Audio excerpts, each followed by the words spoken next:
आज है 1 अगस्त दिन गुरुवार। खबरों की ओर बढ़ने से पहले एक नजर सुर्खियों पर।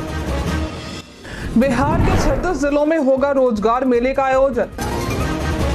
1 अगस्त से होंगे ये बदलाव जो आपकी जेब पर डाल सकते हैं असर।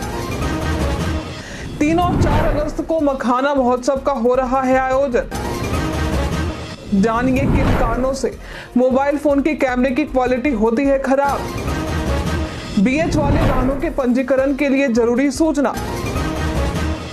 T20 सीरीज के तीसरे मैच में भारत की जीत पर रोहित शर्मा ने दी बधाई। जेपीएससी ने सहायक वन संरक्षक और फॉरेस्ट रेंज ऑफिसर के लिए निकाली भर्ती। झारखंड लोक सेवा आयोग यानी जेपीएससी द्वारा सहायक वन संरक्षक और फॉरेस्ट रेंज ऑफिसर के पदों पर भर्ती निकाली गई है। आवेदन प्रक्रिया शुरू है और आवेदन करने की अंतिम तिथि 10 अगस्त 2024 है। इस भर्ती के तहत 248 पद भरे जाएंगे। इच्छुक उम्मीदवार इसके आधिकारिक वेबसाइट jpsc.gov.in पर जाकर आवेदन कर सकते हैं। इस भर्ती के लिए अलग अलग पदों पर अलग अलग शैक्षणिक योग्यताएं निर्धारित हैं। उम्मीदवारों का चयन प्रीलिम्स, मेंस और इंटरव्यू के आधार पर होगा। भर्ती से संबंधित सटीक और अधिक जानकारी के लिए आप इसके आधिकारिक वेबसाइट और अधिसूचना को देख सकते हैं। 1 अगस्त से होंगे ये बदलाव जो आपकी जेब पर डाल सकते हैं असर। आने वाला हर नया महीना कई तरह के बदलाव लेकर आता है। ऐसे में आज से नया महीना यानी 1 अगस्त शुरू हो चुका है। नए महीने की पहली तारीख के साथ ही कई तरह के बदलाव देखने को मिलेंगे। ये बदलाव सीधा आपकी जेब पर असर डाल सकते हैं। नए महीने से नए नियम लागू होने वाले हैं। नए नियम के तहत 50,000 रुपए से कम के लेन देन पर आपको कोई अतिरिक्त शुल्क नहीं देना होगा। यदि आप 50,000 से अधिक का लेन देन करते हैं तो आपको शुल्क के रूप में 1% तक देना पड़ सकता है। हालांकि छात्रों को इसमें राहत दी गई है। इसके अलावा टाटा न्यू इन्फिनिटी और Tata new plus credit card के नियमों में बदलाव होगा। इस नए बदलाव के तहत टाटा न्यू UPI ID से लेन देन करने वाले कार्ड धारकों को 1.5% तक न्यू कॉइन्स मिलेंगे। आपको मालूम होगा कि हर नए महीने के साथ गैस सिलेंडर में भी बदलाव होते रहते हैं। ये दाम घट भी सकते हैं और बढ़ भी सकते हैं। तो आज भी LPG गैस सिलेंडर के दाम में थोड़े बहुत बदलाव हो सकते हैं। भारत में गूगल मैप्स ने भी कुछ बड़े बदलाव किए हैं। इस नए बदलाव के तहत कंपनी करीब 70% तक अपनी सर्विसेज चार्ज कम कर रही है। बिहार के 36 जिलों में होगा रोजगार मेले का आयोजन। बिहार में बेरोजगार युवाओं के लिए अच्छी खबर है। दरअसल राज्य सरकार प्रदेश के कई शहरों में 1 दिवसीय नियोजन मेला लगाने की तैयारी कर रही है। 1 दिवसीय ये मेला सितंबर से शुरू होगा और दिसंबर तक देखने को मिलेगा। मेले की शुरुआत बक्सर से होने वाली है और दिसंबर में पटना में रोजगार मेले के बाद इसकी समाप्ति होगी। इसे लेकर जिला स्तरीय नियोजन मेला का वार्षिक कैलेंडर श्रम संसाधन विभाग द्वारा जारी कर दिया गया है। जो भी उम्मीदवार इस रोजगार मेले में भाग लेने के इच्छुक हैं वे नेशनल कैरियर सर्विस पोर्टल पर जाकर निबंधन कर सकते हैं। निबंधन की यह व्यवस्था मेला स्थल पर भी युवाओं को उपलब्ध करवाई जाएगी। प्रदेश के अलग अलग शहरों में ये मेला लगने वाला है, जिसमें बक्सर में 24 सितंबर, गया में 17 अक्टूबर, समस्तीपुर में 24 अक्टूबर, दरभंगा में 25 अक्टूबर, सीतामढ़ी में 13 नवंबर, मुजफ्फरपुर में 14 नवंबर और पटना में 17 दिसंबर की तारीख तय की गई है। आपके शहर में ये मेला कब लग रहा है इसकी जानकारी यदि आप लेना चाहते हैं तो श्रम संसाधन विभाग की वेबसाइट या कार्यालय में जानकारी ले सकते हैं। अब जमीन या मकान की रजिस्ट्री के लिए नहीं लगाने होंगे निबंधन कार्यालय के चक्कर। बिहार में जमीन, प्रॉपर्टी, मकान आदि की रजिस्ट्री के लिए लोगों को निबंधन कार्यालय जाना पड़ता था, लेकिन अब आपको रजिस्ट्री कार्यालय जाकर इसके लिए ऑफलाइन आवेदन करने की जरूरत नहीं होगी। आप ऑनलाइन आवेदन भी कर सकेंगे। इसकी शुरुआत पटना के 4 निबंधन कार्यालय और जहानाबाद के 1 निबंधन कार्यालय से की जा रही है। पटना के 4 निबंधन कार्यालय में फतुहा, पटना सिटी, बिहट्टा, दानापुर और जहानाबाद निबंधन कार्यालय शामिल है। इस संबंध में अधिकारियों ने जानकारी दी है कि शुरुआत में इन 5 कार्यालयों में ट्रायल किया जा रहा है जो 15 दिनों तक चलेगा। फिर उसके बाद इसे पूरे राज्य में लागू कर दिया जाएगा। आयुष्मान कार्ड के तहत मुफ्त में अस्पताल इलाज करने से करे मना तो यहाँ करे शिकायत। भारत सरकार द्वारा आयुष्मान भारत योजना चलाई जा रही है ताकि निम्न वर्ग के लोगों को मुफ्त में इलाज का लाभ मिल सके। जो भी अस्पताल आयुष्मान भारत योजना के तहत रजिस्टर्ड होंगे वहाँ कार्ड धारक मुफ्त में अपना इलाज करवा सकते हैं।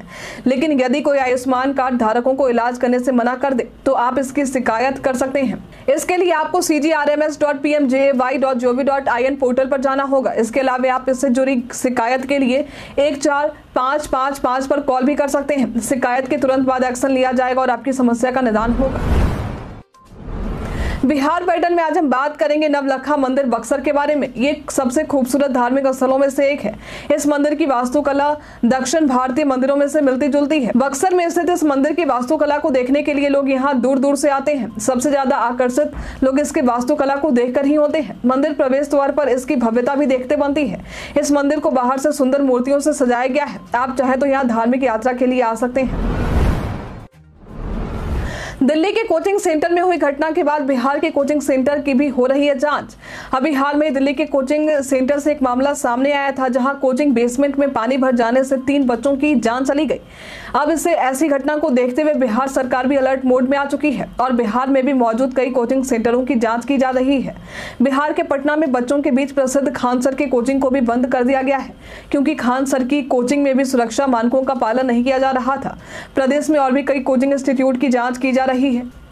इस संबंध में शिक्षा मंत्री सुनील कुमार ने मीडिया से बातचीत करते हुए जानकारी दी कि सभी डिस्ट्रिक्ट पुलिस सुपरिटेंडेंट और फायर डिपार्टमेंट के अधिकारी को निर्देश दिए गए हैं कि सुरक्षा मानकों का कोचिंग संस्थान पालन कर रहे हैं या नहीं, इसकी जांच करें। इस कार्रवाई के तहत पटना के डीएम चंद्रशेखर सिंह ने शहर के कोचिंग संस्थानों में व्याप्त गड़बड़ियों को लेकर बड़ी कार्रवाई करने की बात कही है। एक बैठक के दौरान उन्होंने 1 महीने में कोचिंग संस्थानों को सभी कमियां दूर करने के आदेश दिए हैं। यदि 1 महीने में ये कोचिंग संस्थान एक्शन नहीं लेते हैं तो उन पर सख्त प्रशासनिक कार्रवाई की जाएगी।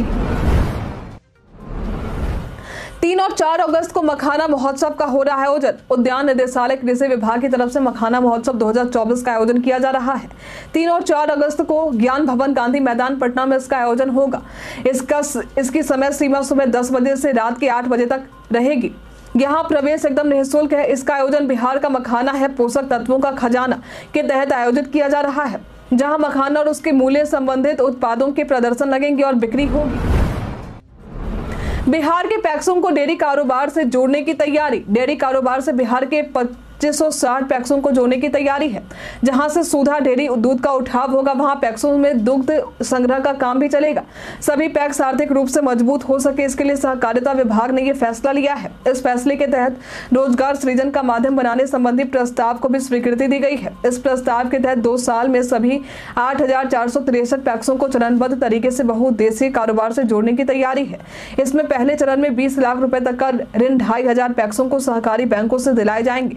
इसके अलावा मंत्री डॉक्टर प्रेम कुमार ने आदेश देते हुए कहा है कि सभी पैक्सों को सालाना अंकेक्षण रिपोर्ट जमा करनी होगी।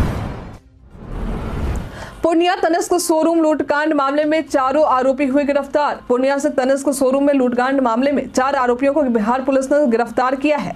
इन आरोपियों के पास से हथियार, कारतूस और अन्य कई सामग्री भी जब्त किए गए हैं। इस मामले को लेकर पूर्णिया पुलिस अधीक्षक उपेंद्र नाथ वर्मा ने जानकारी दी है कि लूटकांड को अंजाम देने का षड्यंत्र रचने वाला पटना के बेऊर जेल में बंद सुबोध सिंह है। इसने पूर्णिया के स्थानीय कुख्यात अपराधी बिट्टू सिंह के साथ मिलकर पूरी योजना बनाई थी। आपको बता दें कि 26 जुलाई को पूर्णिया तनिष्क शोरूम में हुए इस कांड में बिहार पुलिस ने कई अलग अलग टीम बनाए थे और बिहार के कई जिलों समेत पश्चिम बंगाल में भी कई जगहों पर छापेमारी की थी।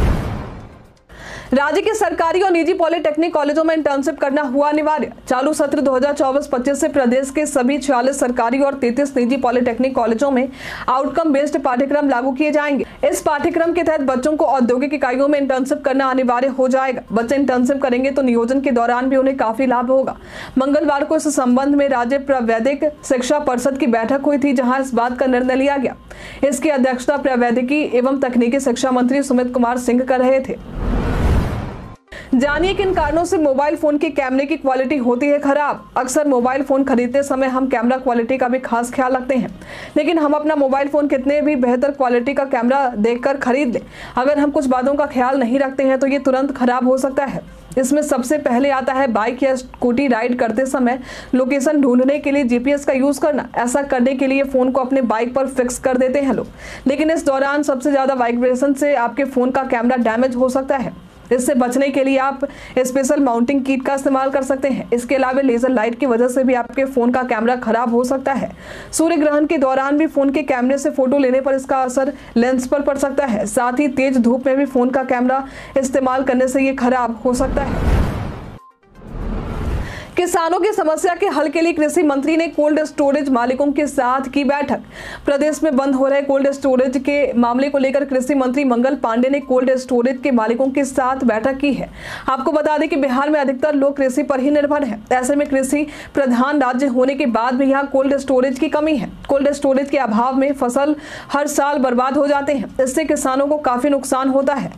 इसलिए कृषि मंत्री ने कोल्ड स्टोरेज के मालिकों के साथ बैठक कर उनकी परेशानी सुनी। बैठक में ही इस बात का खुलासा हुआ कि कई जिलों में पहले कोल्ड स्टोरेज तो थे, लेकिन अब वे बंद हो गए हैं। इस दौरान कृषि मंत्री ने कहा कि कोल्ड स्टोरेज मालिकों की समस्या दूर करने के लिए सरकार काम कर रही है। किसानों के फसल को बचाने की अवधि के लिए कोल्ड स्टोरेज को और बेहतर किया जा रहा है। किसानों को आर्थिक रूप से सशक्त हो, इसके लिए कोल्ड स्टोरेज को और सुदृढ़ करने की जरूरत है। BH वाले वाहनों के पंजीकरण के लिए जरूरी सूचना। IPRD बिहार ने BH सीरीज वाली गाड़ियों के पंजीकरण के लिए जरूरी सूचना जारी की है। 2013 बिहार मोटर वाहन कराधान अधिनियम 1994 की धारा 7(1) के साथ पठित लिखित नोट को लागू किया जा रहा है। इस अधिनियम के तहत BH सीरीज में वाहनों के पंजीकरण के मामले में 2 साल या 2 साल के गुणक में लागू मोटर वाहन टैक्स अब 14 साल के लिए लगाए जाएंगे। जो वाहन BH सीरीज के तहत टैक्स का भुगतान करके केवल 2 साल के लिए रजिस्टर्ड हैं, उन वाहनों को शेष 12 सालों के टैक्स 60 दिनों के भीतर जमा करने होंगे। टैक्स नहीं देने वालों पर जुर्माना लगाया जाएगा।